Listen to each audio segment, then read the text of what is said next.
Розділ 4. Дома звідався Славко, що сьогодні справді відбуваються в селі закладені читальні. Отже, пан отець не пішов, хоч Війт приходив за ним тричі. Оправдувався браком часу та й роботою, що її буцім іще нині мусить виконати, аби завтра вислати на пошту. Війт повірив, але їмось не вірила. Вона знала добре, що пан отець не йде для того, бо вважає такі ходи і пробування між мужиками за невигоду. З тої причини була лиха, але своїм звичаєм не показувала цього по собі. Показала тільки своє невдоволення з панотця словами, сказаними до Славка. «Піди хоч ти, Славку, сидите в селі та навіть не знаєте, що хтось вам закладає читальню». Ніхто не знав, у кого ті читальняні збори відбуваються, бо Війт забув сказати. Але Славко йшов навгад. По дорозі в когось довідається. Ледве вийшов до сіней, назирив крізь відчинені двері, як на подвір'я йшов до криниці мужик, оглядаючись на всі боки. Його називали в селі Тупий. Яке ж його справдішнє прізвище, то Славко не знав. Тупий заживав великої пошани в селі, бо його боялися. Він був головний злодій та й забив одного чоловіка в селі. Сидів уже кільканадцять літ у криміналі. Славкові було немило з ним здибатися, бо вже сама слава про нього робила його в очах Славка страшним. Волів переждати, аж нагодиться така хвиля, що зможе перейти, незауважений Тупим. Тупий ступав із легенька, на пальцях, обзираючись навкруги, чи хто його не видить. Так перейшов аж до сінешніх дверей. Тут став і зазирав пильненько до сіней, чи нема кого. Потім схилився і побіг на хільця попри сіни, попід вікна, простісінько до криниці. Там ухопив відро, що стояло на цямрині, нахилив і зачав пити воду. Плечима обернений був до Славка. Славко, користаючи з нагоди, що Тупий його не бачить, вийшов із сіней і справився йти на дорогу. Отже, Тупий помітив його, неначе мав на спині очі або видів шкірою. Лишив відро та й прибіг до Славка. «А я приходив, аби сте йшли на збори», – сказав, не надумаючись. «Але відро стояло так на краю, що могло було впасти, та я бігме не пив води, лиш поправив відро». Славко здивувався, адже він видів на свої очі, як Тупий зачинав пити. Була очевидна річ, що Тупий хотів украсти води, тільки не знати, з якої причини. Чи для того, що вже давно не крав та боявся забути цю штуку, отож користав із нагоди, щоби заправлятися на неї, чи, може, для того, що загирив зовсім розуміння власності. Не знав уже, котре брання чужої речі буде крадіж, а котре ні. Бо коли не вільно брати чужу курку, то чому би було вільно брати чужої води? А може ще й те бути, що Тупого сварив хто колись за пиття води з панотцевої криниці. Досить того, що Славко не знав причини тої крадіжі ні тоді, ні потім не довідався. «У кого ж ті збори?» – запитався Славко. «У Петра Оксомюка, отут зараз за потоком на горбку». «Вас, може, прислав хто за мною?» «Ні». «А ви також будете належати до читальні?» «Де мені до того?» Лишив Славка та й пішов собі. Хата Петра Оскомюка стояла на горбі, немов ластів'яче гніздо. Позираючи на неї, не вірив Славко, чи подумана річ, щоби на таку гору вела яка доріжка. Певне, думав, є там лише якась стежечка, але чи вдасться незнакомому її відшукати? Отже, як прийшов ближче до гори, побачив справдішню дорогу. Ця дорога був то пояс піску, що йшов стрімко вгору аж до соснового лісу. Посеред того пояса віднілися два сліди коліс, неначе сюди приїхала лиш раз одна фіра. А тим часом проїздила сюди фіра не один раз, тільки за кожним разом слід засувався. Ідучи тим поясом угору, Славко томився і дивувався, як така невидна мужицька шкапа може видряпатися на цю гору та ще й з возом. Хата Оском'юка складалася лишень з одної кімнати і сіней. Славко переконався, що через сіни не пропхається до середини, такий там стиск. Для того пішов під вікно, чи не вдасться йому якого знакомого повідомити про свій прихід. Може, в той спосіб зроблять йому дорогу. Але в вікні побачив лише людські плечі і більше нічого. Бо ті, що були в хаті, страшенно глотилися.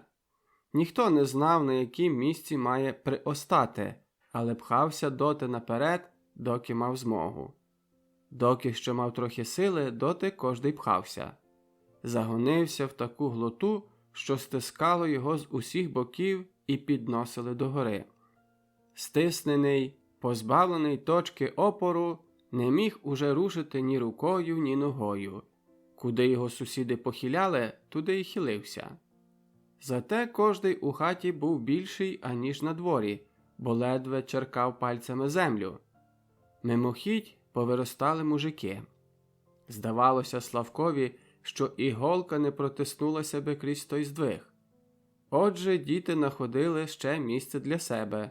Вони снувалися краєм тої глоти. Вишукували сподом між ногами вільні кутики та й заповняли їх собою. Подобало це на той сосновий ліс, що до нього попри Петрову хату вела піскова доріжка.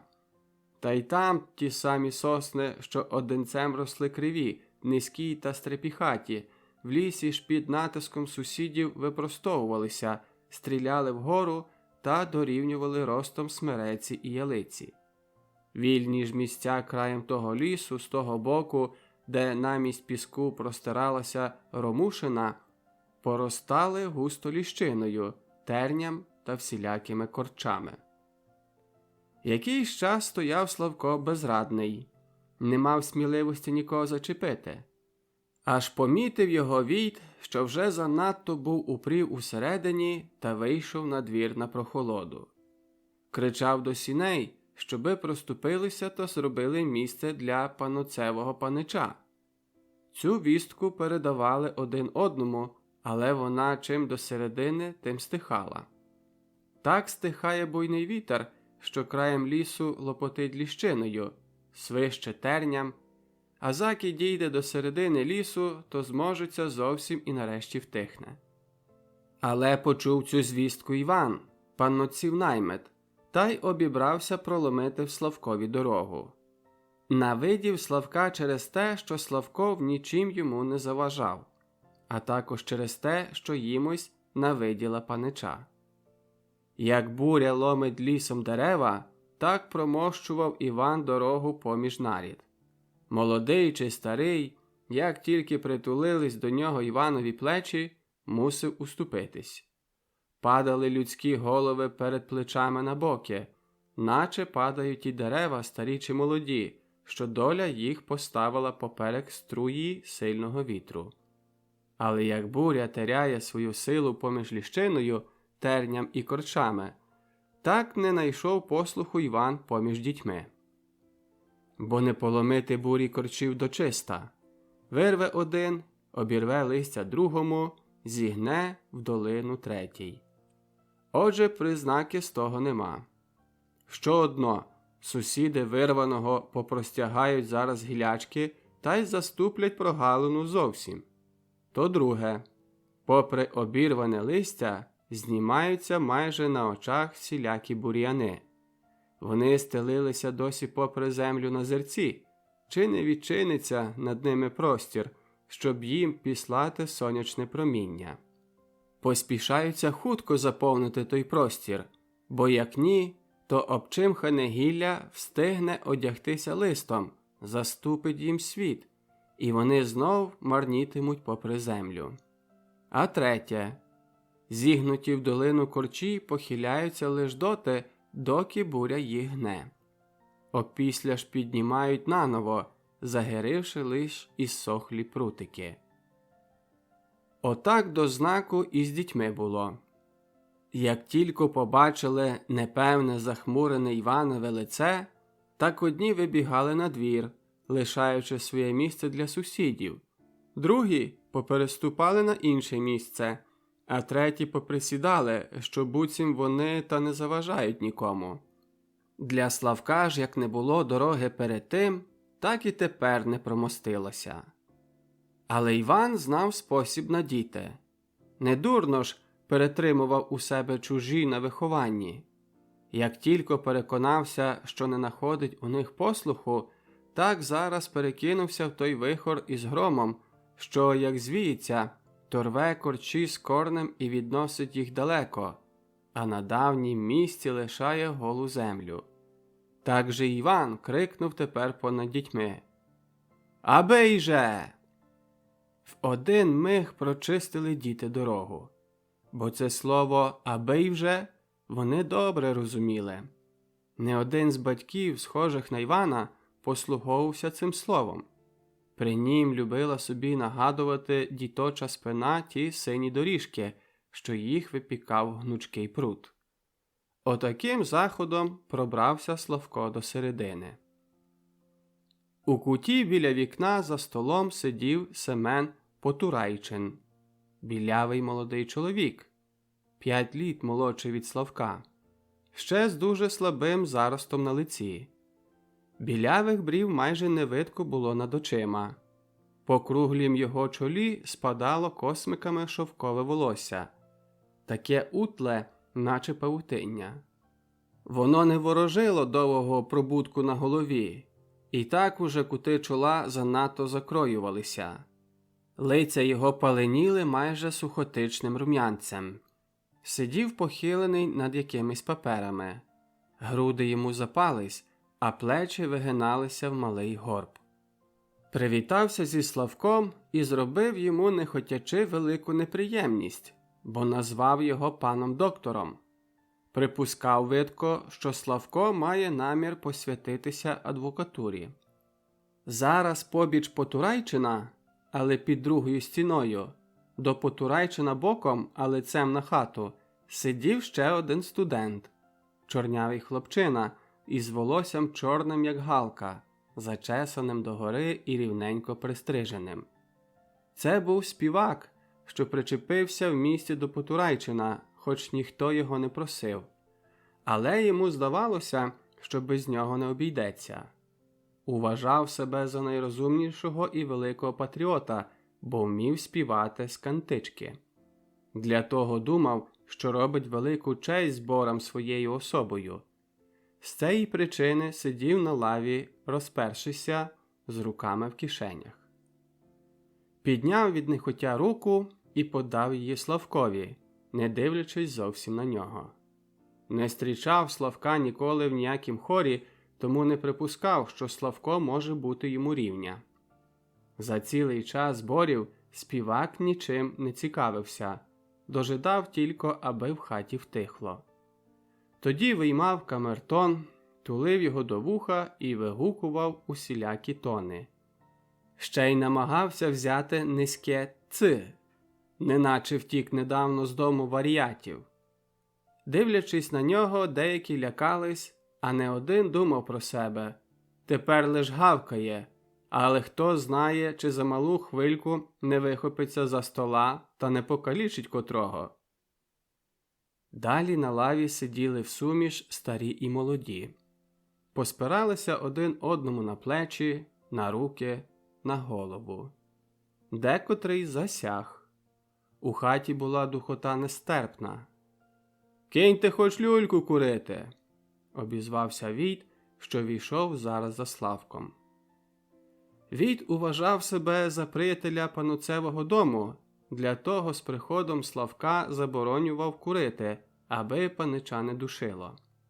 Та Славко був збентежений тим, що Потурайчин назвав його доктором, тож і цей розпорядок Війта засоромив його.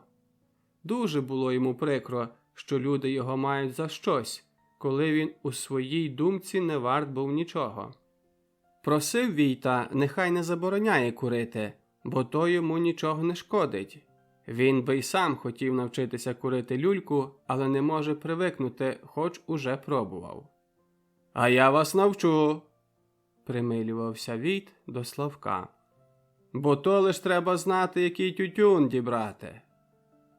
На те обізвався з-під печі Іван Неважук, той, що був капралом при війську. «Не слухайте, паничу.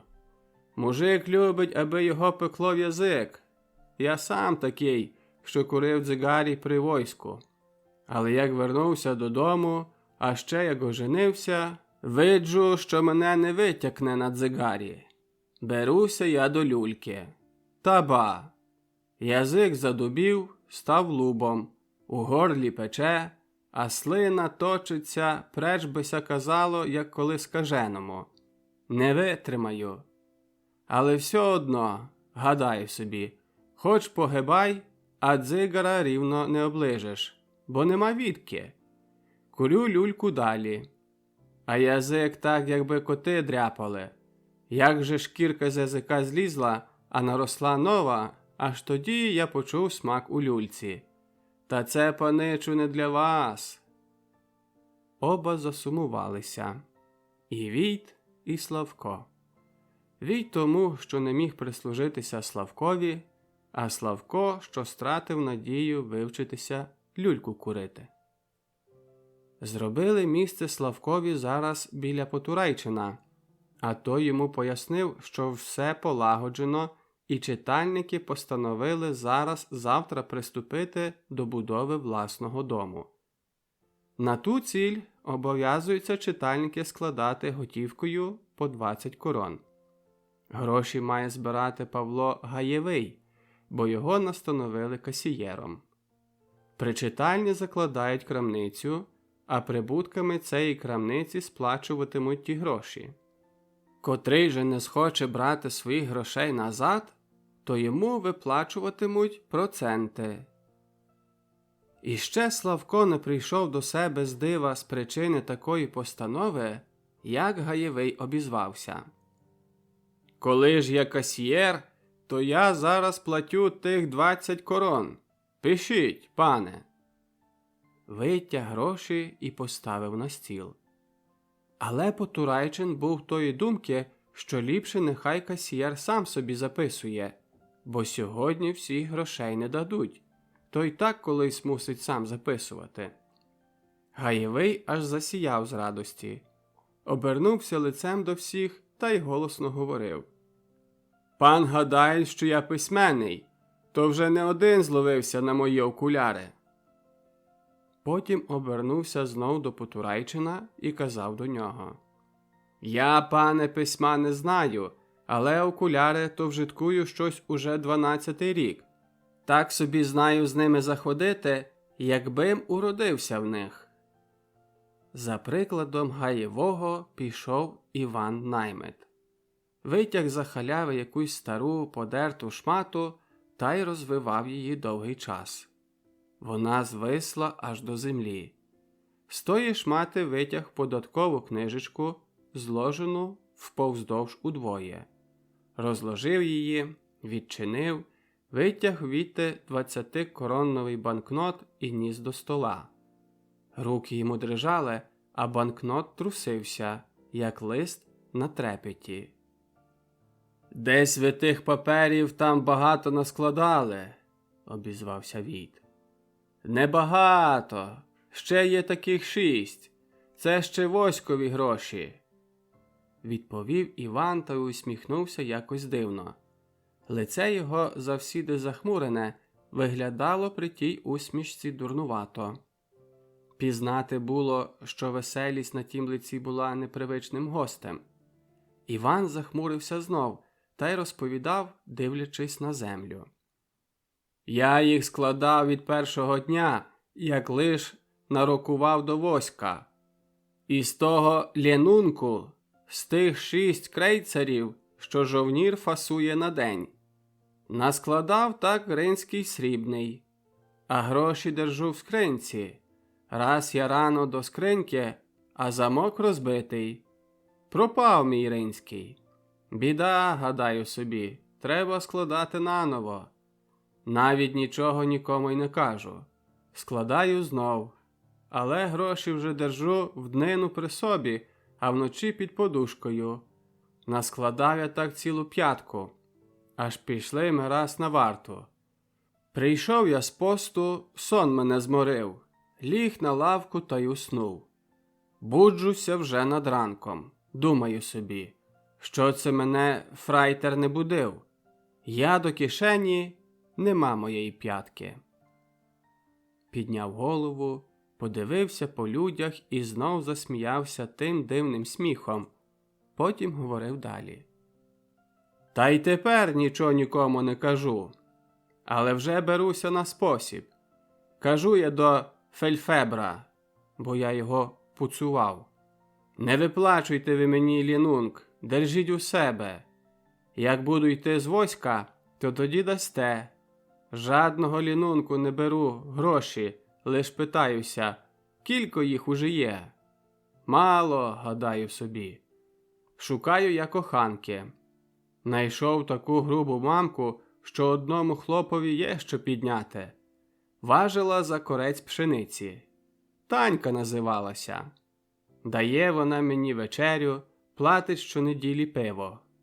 Але я їй кажу: слухай, Танько, я твого пива не потребую, давайте мені гроші. Дає? Щонеділі по кілька шусток.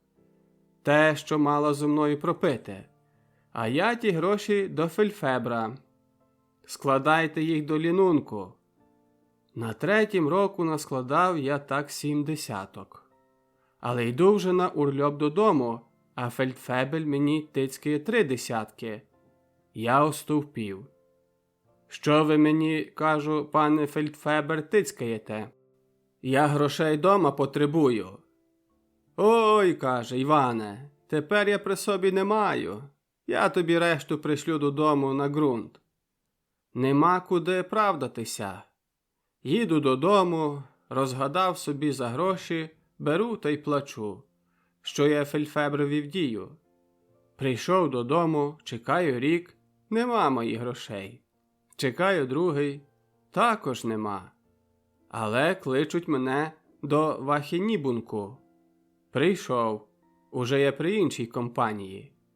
Гадаю собі, що ти мені зробиш? Я вже старий жовнір, нині при войську, а завтра дома. Мельдуюся до рапорту. Питається мене Фельдфебель. Не той, але інший. Чого?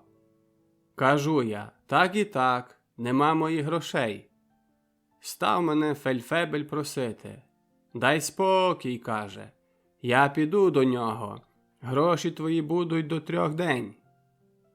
Гадаю собі, це вже добре. І акурат на 3-м дні приносить мені той передній Фельдфебель усі гроші. Ще й картає мене. Я, каже, був для тебе цілі 3 роки такий добрий, а ти хотів мене шаржі зіпсувати, до гарнізону всадити. Я мовчу, що маю казати, а в собі таку гадку маю. Картай, можеш і вибити. Добре, що мої гроші в жмені. Я стулив їх, як приніс додому, то не рушав і донині. Настають нові гроші. Я їх заміняю та й знов до книжечки. Так я собі постановив, що не видам їх, хіба на яке дуже велике свято.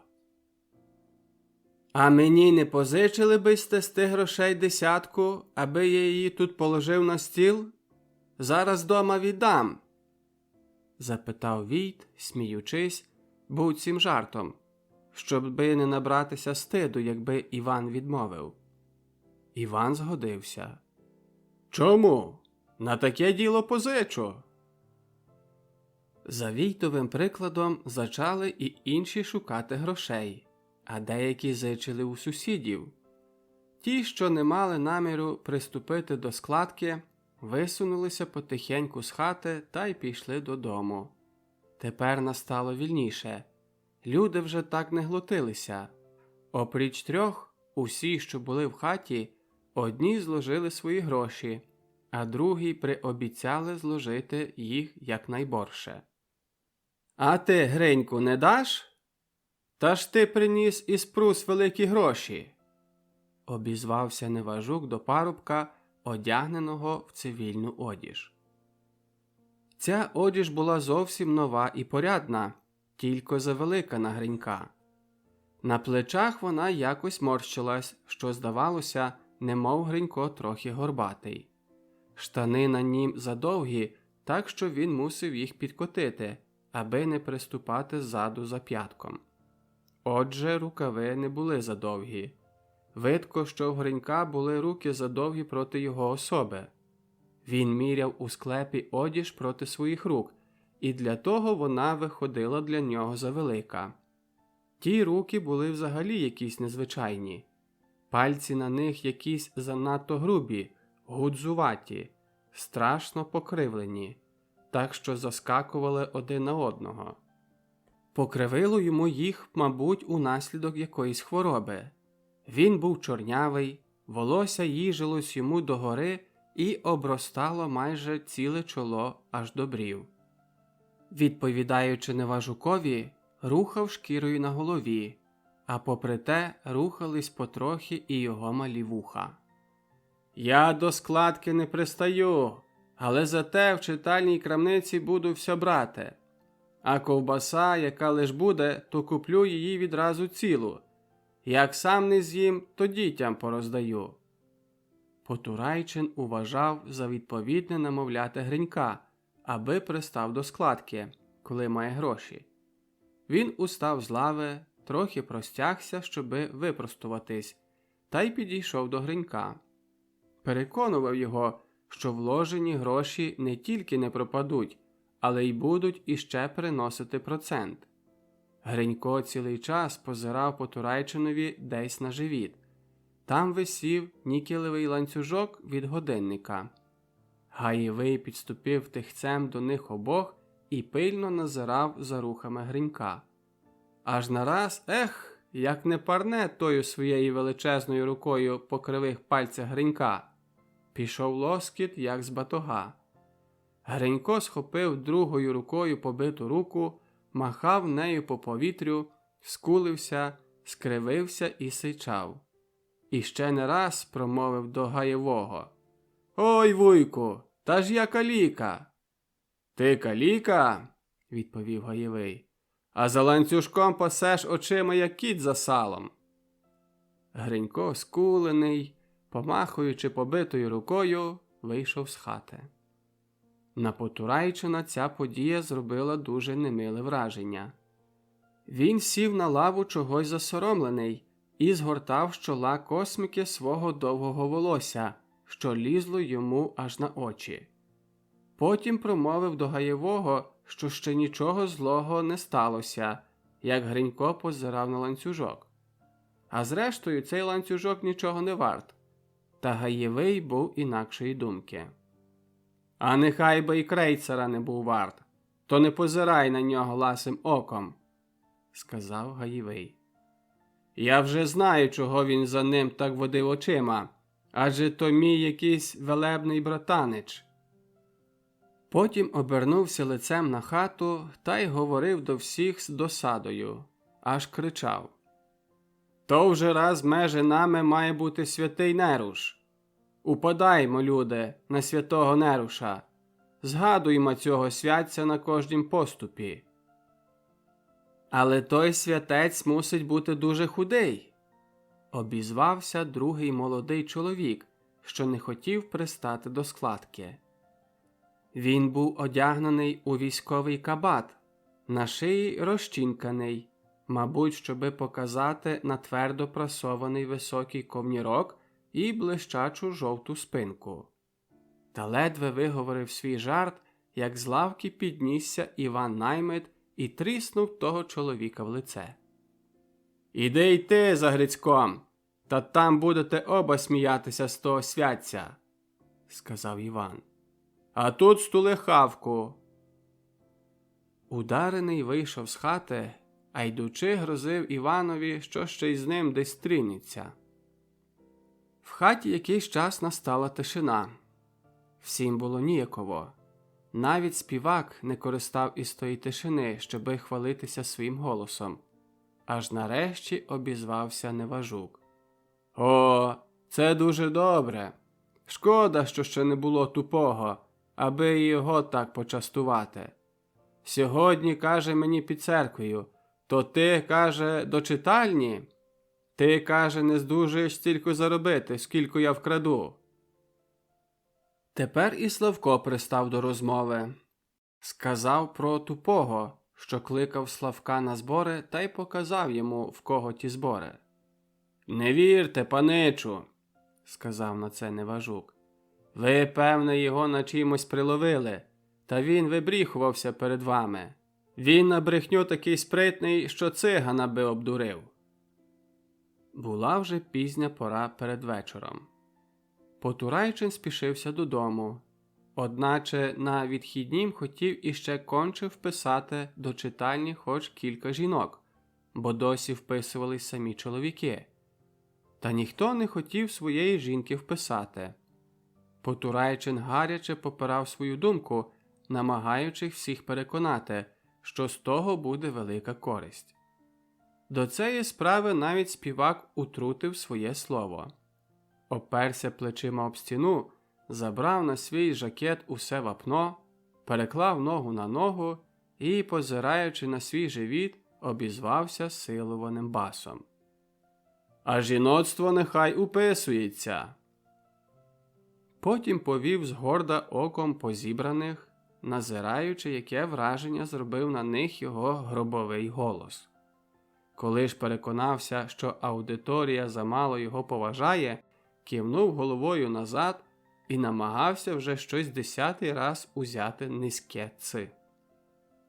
На вперте домагання Потурайчина згодився лиш Сенько Грицишин записати свою жінку до читальні. Він досі не обзивався ні словом.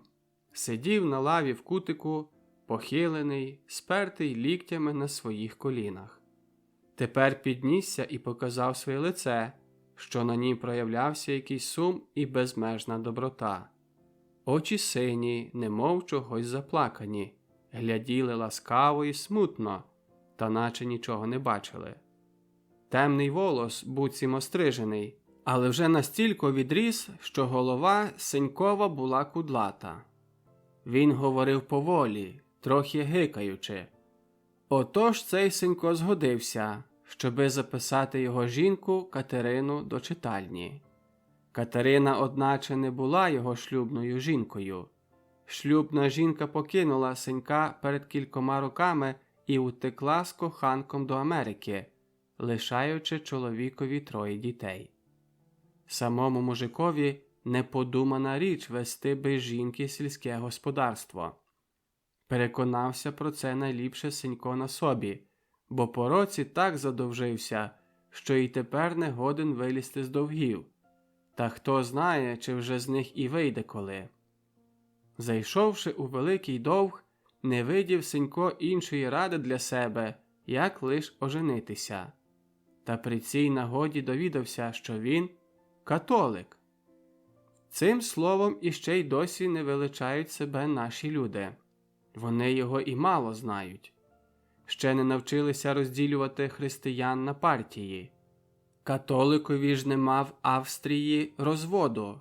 Для того Сенько не міг удруге женитися. Зійшлася Сенькова родина і порадила йому, що коли піп не хоче дати шлюбу, то нехай робить весілля без попа. Сенько мусив послухати. Найшов собі дівку Катерину, відправив весілля з музиками і з усіма народними звичаями та й живе. Вже має з нею 2 дітей. В очах селян уходить це подружжя за шлюбне. Як Сенько записав свою жінку, тоді вже і він помагав Потурайчинові намовляти других, щоби і свої записували. Інші всіляко відмовлялись, а Неважук сказав таки попросту: «Вам, куме Сеньку, не штука. у вас вже такі діти, що підуть по паливо. А якби я свою вписав, то хіба мені загибати? Усі притакнули. Навіть Сенько признав, що правда. Отже, Потурайчин не міг доглупатись, що це має значити. Він довідався про це аж через тиждень у місті. Жителі Воронич заходили збирати сухе ріжче до лісу на паливо. В цім лісі батьки і діти їх мали право служебності. Та вони з потреби те право ще й тепер виконували, збираючи хоч сухе гілля, та й то крадьки, бо як зловив злісний або побережник, то суд карав за злодійство. Коли ж тепер віддалися під покровительство святця Неруша, то самі не хотіли ходити по дрова, лишаючи той захід своїм жінкам. Вже сонце було над заходом. Потурайчин вибирався додому. Його хотіли відвести, але він відмовився, бо йому недалеко до Опеньковиць. Піде піхотою. Тільки співак не хотів ходити ногами. Йому, зрештою, треба було йти аж до міста. Вийшов із-за стола з руками в кишенях, з побіленими плечима і, обернувшись на однім зап'ятку довкола себе, вдивився в стелю і заговорив до неї силованим басом. «А мені треба фіри. Я пішки не привик ходити». Отже, ніхто не квапився з фірою. Усі зглядалися на Потурайчина, намагаючись затямити собі кожне його слово, навіть кожний рух його голови чи руки. Дивилися на нього з любов'ю та з надією, що він відчиняє для них ворота якогось нового світу. Ті ворота були перед мужиком дотепер зачинені, бережені заздрим оком мужицькими ворогами. Аж знайшовся чоловік, що показав їм ті ворота, відчинив їх широко, не дбаючи про те, що сильні вороги не подарують йому цього, що переслідуватимуть його за те на кожнім поступку, а мужикам не під силу його обороняти. Дивилися на Потурайчина, як на свого пророка. Про співака ж байдуже. Ніхто його сюди не кликав, то й ніхто не чув на собі обов'язку його відвозити. І хто знає, що би було зі співаком, якби не добродушний Сенько Грицишин. Він зазнав без жінки стільки горя, що йому жаль зробилося молодого хлопця. Зрештою, Сенько був такий добрий, такий уже слухняний з роду, що був рад кожному прислужитись. Устав із лави, підійшов до співака і, поглядаючи на нього ласкаво, сказав, трохи гикаючи, бо мав таку звичку: я вас повезу. Ще був третій чоловік, що не приступав до складки. Але це був сторонський чоловік із села Берберівки, низького росту, в свиті довгій, з вузьким чолом і з костистими вилицями. Ті вилиці стирчали йому попід очима, завбільшки з кулачок малої дитини. Чи не татарин, де з давніх часів загубився в селі від Орди та, покинувши свого Магомета, лишив по собі нащадків? Той чоловік ждав терпеливо на сам кінець, а діждавшись, заговорив до Потурайчина. «Я приходив до вас, аби сте заложили в нашім селі читальню». Потурайчин здивувався. «Адже у вас є читальня». «Та же вона є, коли ж я хотів би другої, бо в нашій читальні є піп, а я його не хочу. Я чув, що ви радикал, та можете заложити другу читальню насупір попові».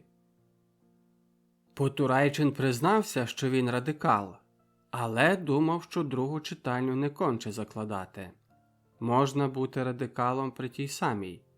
Розходиться лише про радикальні газети, а їх можна брати до якої-небудь читальні.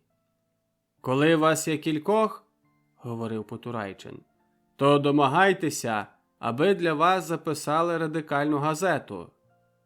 «Нема нікого, лиш я один». Потурайчин зацікавився, що видить перед собою такого твердого чоловіка. Сам один хоче йти насупроти цілої громади. Для того сів на лаву знову і випитувався того чоловіка. А він так розповідав. «Я з попом у гніві ще від початку літа. А про що, то прошу, послухайте уважно, а я скажу. Змовилася наша громада наймити службу Божу проти градобиття. Маємо всі зложити від номеру по 20 по 7 крейцерів. Складаємо ми ті гроші, і каже піп на мене: не берім, каже, від Василя, бо мені Василь, тих 27 крейцерів, бо він, каже, бідний. Від усіх бере, від мене не хоче. Прошу ж я вас, панове господарі, та й ви, пане Потурайчине, то як я бідний, та вже мені має град вибити моє збіжжя? І піп рахувати свячена особа, а він, як який сказав, важить на моє добро. Потурайчин усміхнувся. Прецінь, служба була відправлена за всіх, чи хто дав гроші, чи ні. Василь заперечив головою. Таке саме і адвокат мені говорив, бо я ходив скаржити попа до суду. Не хотів жоден адвокат робити скарги, вони всі з нашим попом знакомі. Але ви то не вірте, що воно однако, чи заплатиш за службу, чи ні. Я вже пробен. Може бути тому 10 рік, а може й ні. Я мав жито на жіночім ґрунті, аж у сусідній громаді, бо моя жінка не родовита з Берберівки. Та також не дав я тоді на службу проти градобиття. То, знаєте, в нашім селі не було граду, а на тих нивах, де моє жито, геть до чиста витовкло. Вірну вам правду кажу. То лиш вам витовкло, більше нікому? Запитався Війт. Василь трохи осердився. Що ви тут говорите? На всіх нивах, де було моє жито? Війт далі допитувався. А ті ж решта не наймали в своїм селі служби проти градобиття? Василь був уже добре сердитий. Визвірився на Війта і коротко відповів. Я їх не ходив питатися. Потім насівся далі на Потурайчина, щоби доконче приїхав до їх села закладати нову читальню. Потурайчин, допевнившись, з яким радикалом має діло, зібрався зараз відходити. Але з Василем не було так легко розв'язатися. Він таки йшов услід за Потурайчином і водно домагався свого. Щоби його визволити від напасті, задержав Неважук Василя, впевняючи його, що вони йому зараз дадуть добру раду. І радив за рядом майже кожний. Вигадували всілякі нісенітниці, а жоден із них ані не всміхнувся. Уже сонце стояло над заходом. Славко вибрався підпровадити Потурайчина. Він також почував велику пошану до цього чоловіка. Та бо і зі правди, годі було Славкові своїм очам повірити. Найгірше село в цілім повіті, знані злодії на весь округ, а тепер хто знає, чи не будуть першими. Своє здивування виповів Славко Потурайчинові. Та й Потурайчин дивувався. Він не надіявся по вороницьких людях такого захоплення справою. Знав із досвіду, що люди навіть по найбагатших селах дуже скупі на гроші. А тут нараз стільки зібрано, що можна, не гаючись, приступати до будови читального дому. «А чи віддавна ви вже з ними сходитесь?» – запитався Славко. «Я запізнався з ними, може, перед 3 місяцями. Деякі приходили до Пеньковиць до читальні, а з декотрими запізнався в місті. Але то, знаєте, пане доктор, вистане зопізнатися з одним. Як той уподобає собі вашу мову та й вирозуміє, то потім з'єднає ціле село, а властиво те, що є ліпшого в селі. А ви знаєте, пане доктор, ближче Петра Оском'юка? Славко не видержав. Став на місці і сердито промовив: «Прошу вас дуже, товаришу, не прозивайте мене доктором. Мене це іритує». «Але ж не гнівайтеся», – заговорив хутенько Потурайчин. «Я не мав наміру вас зневажати. Я думав, що ви вступаєте до адвокатури. Та коли? Тоді поздаєте ригорози». Славко ж уважає це зневагою, що Потурайчин не хоче його називати товаришем. Незабаром успокоївся, роздумавши собі, що цей же чоловік не знає нічого про його таємниці. Але тепер Славко злякався. За 3 місяці переробив Потурайчин майже ціле село. А він, Славко, сидить уже тут на місці по матурі майже 8 літ і навіть не познайомився з людьми. Його ж батько пробуває тут уже 40 літ, і за той час набрався лиш переконання, що між вороницькими людьми нема ані одного порядного чоловіка. А ті люди порядні були ось під боком, навіть на однім подвір'ї, тільки Славко не міг їх завважити. Його обгорнув страх, бо буцім допевнився тепер, що він не в силі порозуміти те, що кругом нього діється. Стояв посеред дороги зі спущеною в долину головою і журився. Потурайчин спішився. Побачивши, що Славко не рухається з місця, став з ним прощатися. Славко прийшов до себе.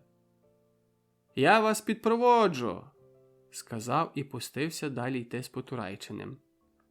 Потурайчин видко думав тільки про вороницьких читальників, бо зараз зачав хутенько про них розказувати. «Я переконався, що вони не такі злодії, як про них усі думали. Правда, є кілька запеклих і головних злодіїв, що сиділи вже по криміналах. Ви їх сьогодні самі бачили, але ці злодії не є витвором села.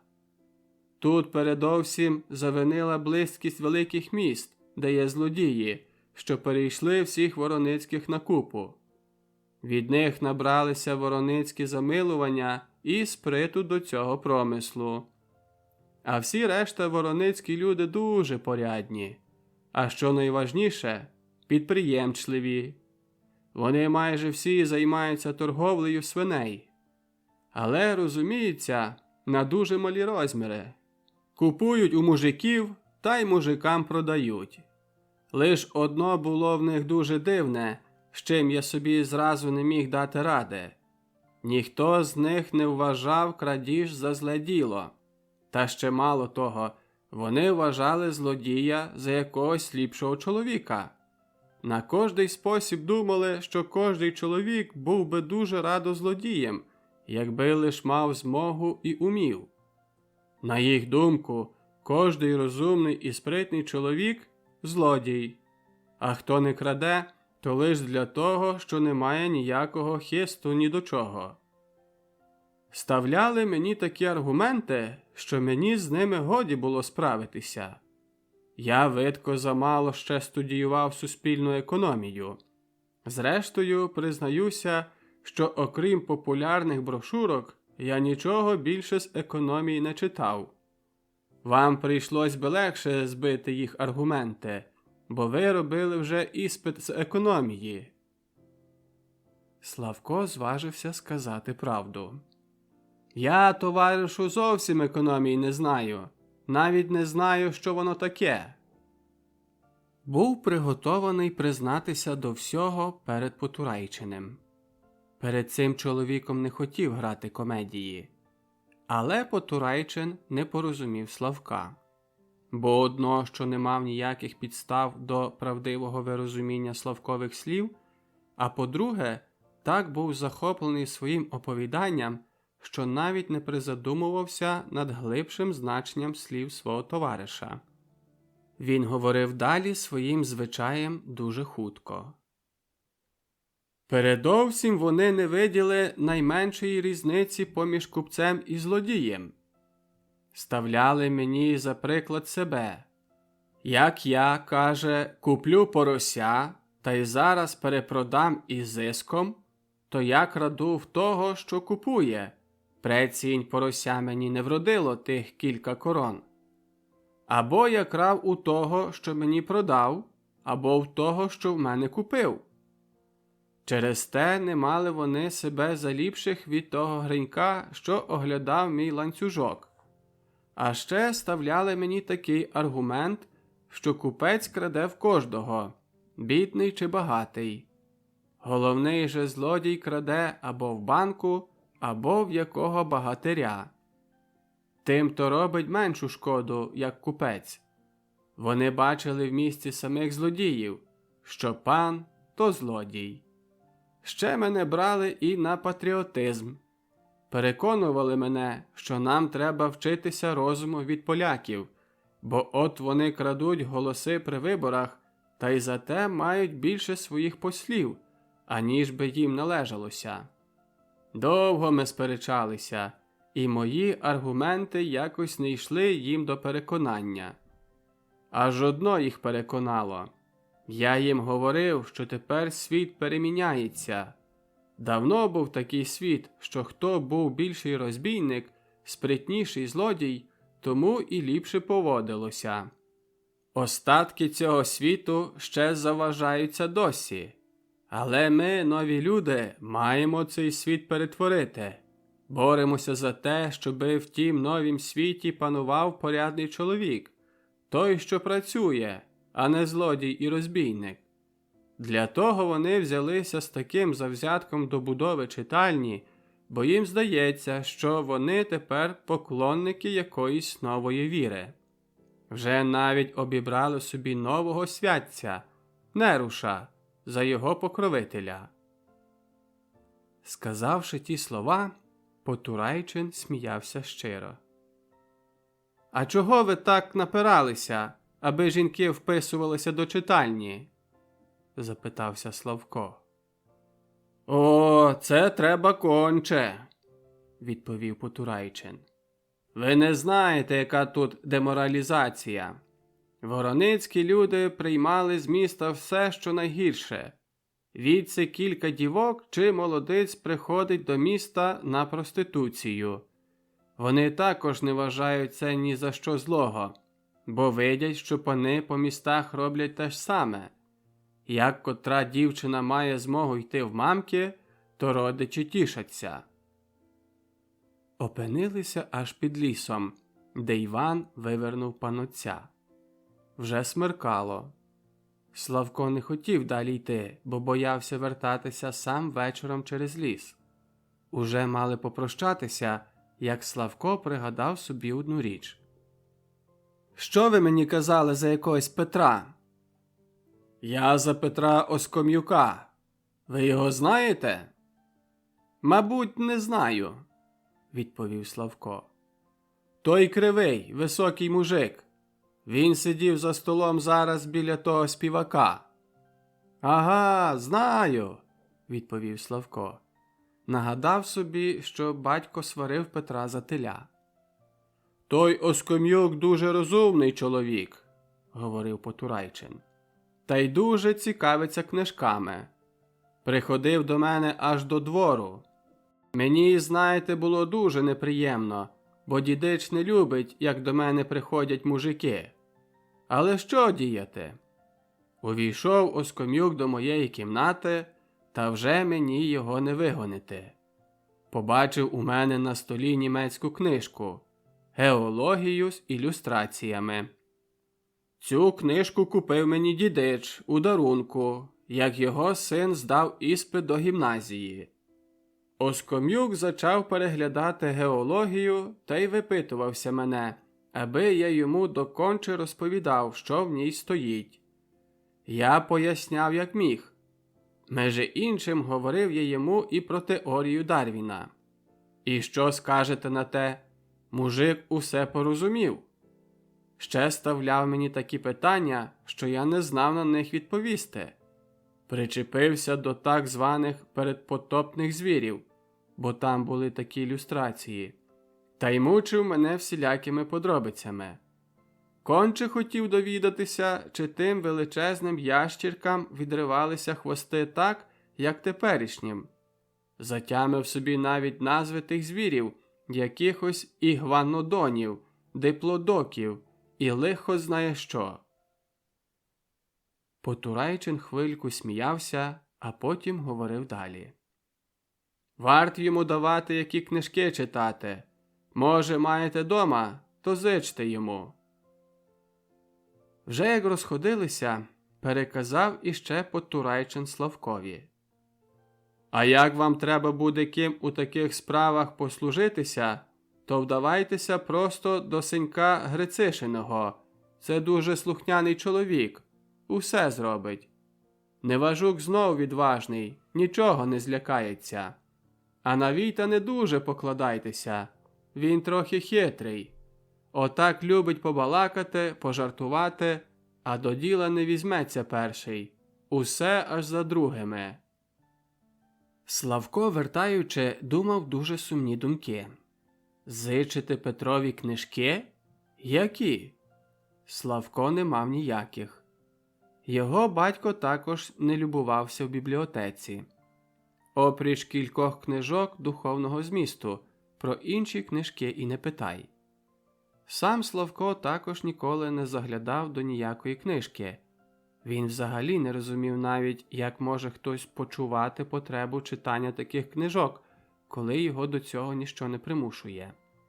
Після таких думок почував Славко до себе погорду. Серед вулиці стріла його якась молодиця. Пиркатенька, невеличка, круглолиця. Вона приостала і зачала розмову зо Славком. Дивувалася, що Славко її не впізнає, адже вона ще дівчиною завсіди робила в його мости. Торік вийшла заміж, а цього року повдовіла. Вона приятелює з Іванихою, тому дивно їй, що Славко її не знає. Видко було, що вона жвавенька молодичка, тільки при неділі трохи підхмелена. Зачала примилюватися до Славка, натякаючи йому, що любила його ще дівчиною. Потім, недовго думаючи, заманювала його до себе зовсім простацькими, масними словами. Славко боявся йти до чужої хати. Отже, пристрасть взяла над його страхом верх. Молодиця мешкала ліворуч від сіля, також на горбі. Але до її хати не було дороги, лишень крута стежечка. Ішла наперед, а Славко за нею. Сонце вже зайшло зовсім. Над самим небосклоном жевріли хмари червоною поломінню, а подальші міняли свою червону барву на фіолетову. Прийшли до маленької, як улій хатчини, мурованої з каменю. Славко хотів увійти до хати, але молодиця його не пускала. «Не йдіть, там паскудно.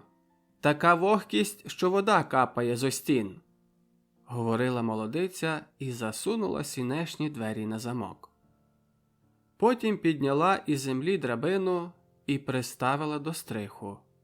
Вилізла нагору і по хвилі побачив Славко на стриху світло. Молодиця перехилилась і кивнула на нього пальцем. «Лізьте сюди!» Славко виліз. Тут молодиця мала вже заздалегідь прилагоджену кімнату. На латах від стріхи були почеплені полотна і звисали аж до поду. Це буцім стіни. Під вистелений веретою, наче килимом. Ззаду поличка, а на ній плящина, хліб і кусни ковбаси. На полиці стояла також мала засвічена лампа. Посеред тої кімнатки лежали дві випхані на твердо подушки, одна на одній. «Тут ліпше», – говорила молодиця, – «бо в хаті то кожний дідько зазирає до вікон». Вона затаїла перед Славком, що заздрісні парубки люблять часом і шиби вибити, як побачать світло в хаті при замкнених дверях. Молодиця напилася горілки і частувала Славка. Але він відмовлявся. Нараз хтось сильно застукав до сінешних дверей. Славко так перелякався, аж кинувся. Молодиця його вспокоювала. «Не бійтеся, паничу!» – шептала. «Погримає трохи та й піде на зломану голову». Але стукання знадвору не переставало. Врешті обізвався голос. «Відчини, Варваро! Адже я знаю, що ти дома!» Славко трусився з острахи. Варвара ж йому шептала. «Це Гринько, той каліка. Зараз я його відряджу». Наказувала Славкові шепотом, що вона злізе, а він нехай витягне тихенько драбину на під. Зняла з полиці лампу і поставила її в кут за полотно, аби ясність не била на сіни. Злізла на долину і подала Славкові драбину. Потім рипнула хатніми дверима і відчинила сінешні. Тепер Славко почув розмову. Говорила перша Варвара. «Ти якого дідька товчешся по ночах? Хочеш, аби я тобі яким лихом голову провалила? Марш мені, каліцуне, від хати!» «Та тихо!» – відповів Гринько. «Я приніс горівку та й ковбасу». «Щось я тобі в твою ковбасу! Вступися мені від хати!» «Що тобі сталося, Варваро?» – просився Гринько. «Тож я приходжу до тебе як чоловік до жінки. Ти ж сама казала, аби я позавтра тебе сватав». «Ти здурів? Тобі треба жінку? Тьху, погане!» «Та ж я маю кусник поля та й гроші». «А в криміналі хто зогниє? Не бійся, головний злодій викупиться або втече до Америки, а вас, помічників, повисаджують на шибеницю. А зрештою якого лисого чорта причепився до моєї голови? Я тебе не хочу, западайся отам у безвісті». «Варваро! Уступишся, кажу, чи ні? Варваро! А вступися ж, кажу! Варваро! Маєш, Варвару!» І в тій хвилі роздався лоскіт від бійки по тілі. Потім гримнули двері, заскочив замок, і Варвара шептала. «Спустіть, паничу, драбину!» Вже пізнім вечором вертався Славко додому. А йдучи міркував, з якою немилосердною конечністю справджується його забобон. Ось він так перелякався на стриху, і усе гаразд пішло. Гринько ж мусив дуже радуватись тим, що Варвара казала присилати позавтра сватів, а наслідки великої радості завсіди прикрі. Вибив Гринька Павло Гаєвий, та й вибила Варвара.